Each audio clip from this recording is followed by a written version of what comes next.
अशा पद्धतीने कोण वरचढ ठरला या सामन्यावर पुन्हा एकदा जोरदार मारलेला पहिला चेंडू बाउंड्री लाईनवर चेंडू अडव कृपया बाहेरून कोणी उडू नये. धाव चेंडू टाकण्यात यश येते, फलंदाजाला जखडून ठेवण्यात यश येते. दरम्यान पुढचा चेंडू पुन्हा एकदा जोरदार आता मात्र त्या पद्धतीने टळवलेला चेंडू जाईल सीमा रेषे पार. धावा मिळतील 4. संघाची धाव संख्या होईल 8च्या पार 9. चोरटी धाव घेण्याचा यशस्वी प्रयत्न होतोय. एका धावने संघाची धावसंख्या वाढते, संघाची धावसंख्या होते 10. आता मात्र चांगली गोलंदाजी पाहायला मिळते, चांगलं क्षेत्ररक्षण पाहायला मिळते, चांगली फलंदाजी पाहायला मिळते. आपल्याला आता चेंडूवर त्रिकूट पाहायला मिळालं. दरम्यान पुढचा चेंडू पुन्हा एकदा त्याला केली असती तर सामना विजयी करून दिला असता आपल्या संघाला. दरम्यान पुढचा चेंडू पाहूया कशा पद्धतीने टाकतो, कशा पद्धतीने खेळतो, कशा पद्धतीने सामना रंगतो. पुन्हा एकदा जोरदार मारण्याचा प्रयत्न, चेंडू बॅटच्या पट्ट्या देत नाहीये परंतु बायच्या 11. 2 षटकांची संघाची धावसंख्या होते 11. काही धीम्या गतीने सुरुवात पाहायला मिळते. एवन झलफायटर संघाकडून चांगली गोलंदाजी पाहायला मिळते. दरम्यान पहिला चेंडू आपल्या षटकाला पुन्हा एकदा पंकज तयार, सलामीला आलेला पंकज अजूनही मैदानामध्ये आपल्या संघासाठी चांगले योगदान देताना पाहायला मिळते. मोठे फटके खेळण्याचा प्रयत्न नक्कीच असेल. पुन्हा एकदा गोलंदाजीने मारण्याचा प्रयत्न होता, चेंडू काय बॅटच्या पट्ट्यात येत नाहीये.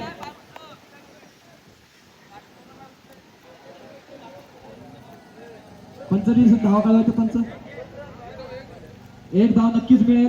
एका धावाने संघाची धावसंख्या वाढेल. एसटी रक्षकाला काय चेंडू संघाला पुन्हा एकदा आलम याचा पुढचा चेंडू पंकजाला. पंकज कशा पद्धतीने खेळणार, आलम कशा पद्धतीने टाकणार. आता मात्र त्रिफळा चीज होतोय, मोठा धक्का बसतोय, मोठा हादरा पडतोय. हे वंचल फायटर संघाला पंकज याच्या रूपाने चांगली सफलता मिळते.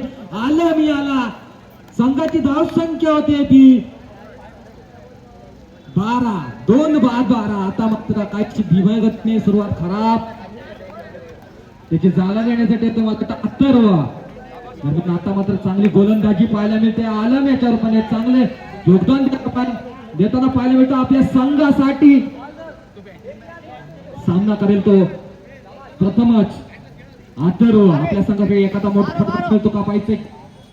पुढचा चेंडू पुन्हा एकदा मारण्याचा प्रयत्न, चेंडू त्या पद्धतीने चेंडू जाईल जॅरिसकडे. एखादा एकदा पाहायचा आहे. आलम याचा पुढचा चेंडू पोया कशा पद्धतीने खेळणार. अंतर्गत पुन्हा एकदा जोरदार मारण्याचा प्रयत्न, चेंडू याच्यावर. आता मात्र पुन्हा एकदा जमिनीला हात समांतर, धावा मिळतील अवांतर. कृपया पंचांचा निर्णय अंतिम राहील याची नोंद घ्यायची आहे. कोणीही पंचांजवळ वाद घालू नये.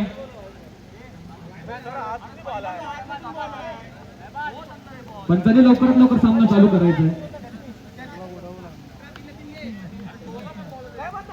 दरम्यान पाहूया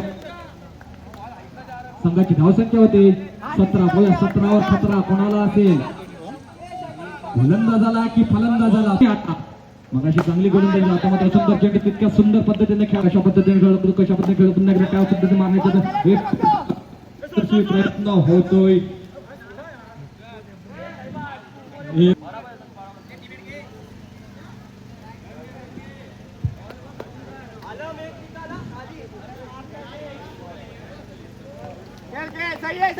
संघाची धावसंख्या होते ती 20.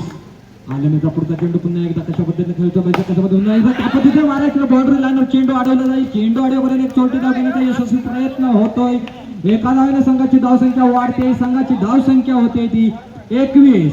आता मात्र चांगला सुरू 3 चेंडू. मुबारक तयार. पाहूया पुढचा चेंडू जोरदार टाकला, त्या पद्धतीने तोडवलेला चेंडू. पाहूया आता मात्र खणखणीत दणदणीत चौकार. या चौकाराने धावसंख्या वाढेल, संघाची धावसंख्या होते ती 29. आता मात्र काय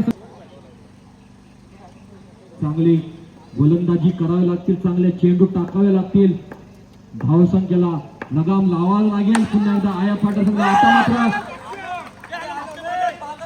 पुन्हा एकदा खणखणीत चौकार. 2 चेंडूवर 2 सलग चौकार. या चौकाराने संघाची धावसंख्या वाढते, संघाची धावसंख्या 33. एखाद्याने संघाची धावसंख्या वाढते, संघाची धावसंख्या होते ती 34. 35 धावांचं आव्हान ठेवलंय ते मला वाटतं आयात फायटर संघासमोर. एवन जल फायटर संघाने किती षटकात पूर्ण करतो आयात फायटर.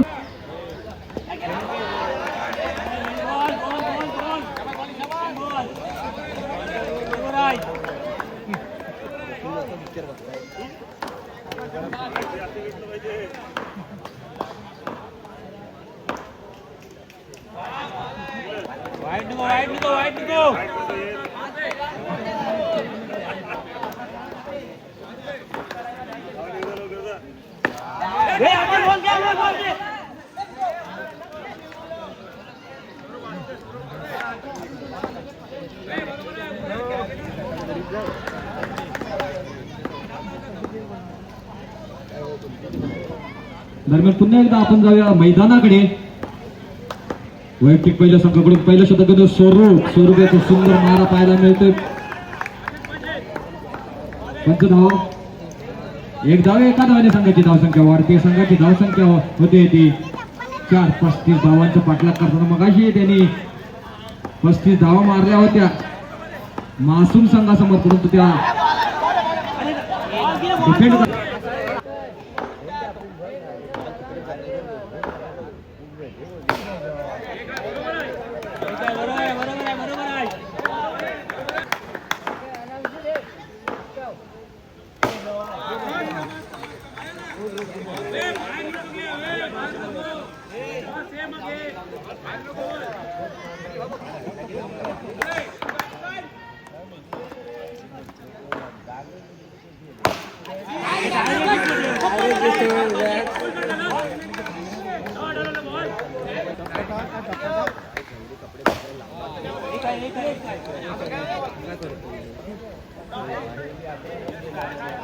दुसरा संघाकडून तिसरं शतक स्वरूप याचा सामना करीत सलामीला आलेले आलम पया दुसऱ्या शतकामध्ये 10 धावा दिल्या होत्या त्या आलम त्या वसूल करतो का पाहायचंय. 12 चेंडू 17 धावा.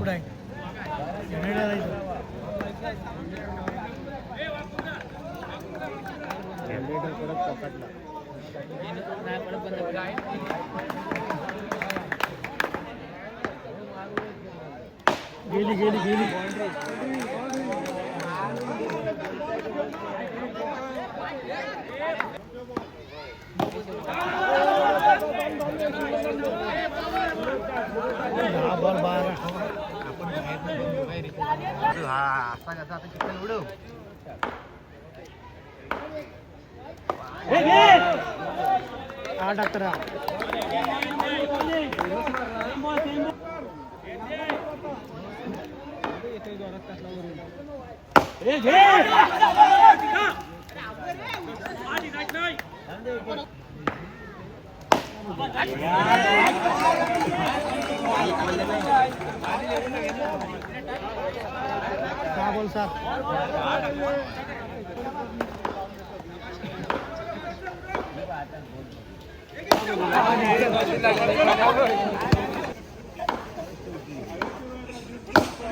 दोन